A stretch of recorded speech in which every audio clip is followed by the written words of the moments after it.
Hello guys, welcome back to another video. तो इस video में डिस्कस करने वाले हैं किसी भी कॉलेज में या फिर यूनिवर्सिटीज़ में एडमिशन के टाइम पे आपको कौन कौन से डॉक्यूमेंट की रिक्वायरमेंट होगी।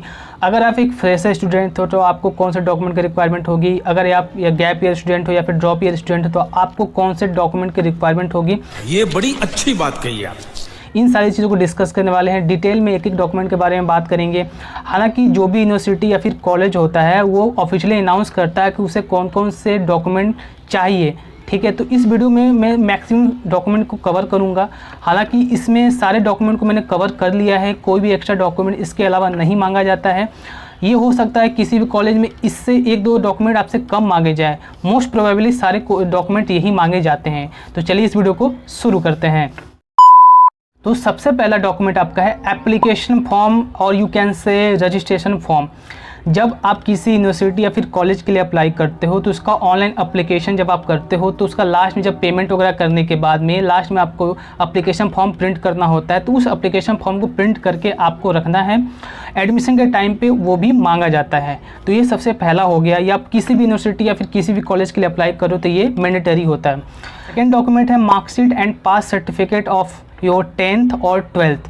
आपकी 10वीं और 12वीं की मार्कशीट और पास सर्टिफिकेट मांगा जाता है, ठीक है। तो ये काफ़ी इंपॉर्टेंट है। थर्ड है proof of date of birth. तो इसमें क्या है, इसको आपको स्पेशली इशू नहीं कराना है। जो आपकी 10th की सर्टिफिकेट होता है, आपका बर्थ सर्टिफिकेट के लिए वो एक प्रूफ होता है। आपका 10th का सर्टिफिकेट होता है वो बर्थ सर्टिफिकेट के रूप में कंसिडर किया जाता है, ठीक है। जो चौथा है ट्रांसफ़र सर्टिफिकेट और लिविंग सर्टिफिकेट। ट्रांसफ़र सर्टिफिकेट और लिविंग सर्टिफिकेट सेम होता है। आपने लास्ट एजुकेशन जहाँ से कंप्लीट किया, जैसे आप ग्रेजुएशन के लिए अप्लाई कर रहे हो तो आपने 12वीं जहाँ से कंप्लीट किया है तो आपकी 12वीं की मार्कशीट जब मिलती है तो आपके उसके साथ में TCB लिविंग सर्टिफिकेट या ट्रांसफ़र सर्टिफिकेट भी इशू होता है। ये बार बार इशू नहीं होता है, एक बार इशू होता है। जैसे ड्रॉप ईयर स्टूडेंट क्या होता है, जैसे आपने 12th करा, आपको मार्कशीट के साथ वो इशू हो गया, अगर आपने ड्रॉप ले लिया तो आपका TC जो है TC चेंज नहीं होने वाला है। अगर आप कभी भी 2 साल 3 साल का गैप लेते हो तो वो TC आपका सेम रहेगा। उसी TC को आपको आगे फर्दर यूज़ करना है। तो ये हो गया। नेक्स्ट है डोमिसाइल सर्टिफिकेट। देखो डोमिसाइल सर्टिफिकेट सारे यूनिवर्सिटीज़ नहीं मांगती हैं। कुछ यूनिवर्सिटीज़ में क्या होता है, कुछ स्टेट्स का कोटा होता है। अगर आप उस कोटे के अंतर्गत आपने फॉर्म फिलअप किया है तब आपको डोमिसाइल सर्टिफिकेट दिखाना है आपको, ठीक है। तो ये उतना इम्पॉर्टेंट नहीं है, ये कुछ कैटेगरी के स्टूडेंट के लिए इम्पॉर्टेंट है। आपका छठा है प्रोविजनल सर्टिफिकेट। प्रोविजनल सर्टिफिकेट क्या होता है, बेसिकली प्रोविजनल सर्टिफिकेट जहाँ से आपने लास्ट एजुकेशन कंप्लीट किया है तो वहाँ से प्रोविजनल सर्टिफिकेट कॉलेज इशू करके देता है। उसमें सारे सब्जेक्ट के नंबर भी आपके इंक्लूड होते हैं। तो ये प्रोविजनल सर्टिफिकेट आपके लास्ट एजुकेशन जहाँ से आपने कंप्लीट किया है वही इशू करके देता है। नेक्स्ट है आपका recent character certificate. Recent character certificate जब भी आपका 12th पास करते हो तो आपकी TC सर्टिफिकेट मार्कशीट इशू होता है तो उसके साथ में जनरली आपको रिसेंट कैरेक्टर सर्टिफिकेट भी इशू हो जाता है। हालांकि अगर आपने ड्रॉप ले लिया तो आपको जब भी ड्रॉप लेने के बाद में आपका जो रिसेंट कैरेक्टर सर्टिफिकेट है वो वैलिड नहीं होता है। उसके बाद में आपको नया इशू कराना पड़ता है। जब भी आप एडमिशन लोगे तो आपको नया कैरेक्टर सर्टिफिकेट इशू कराना पड़ता है।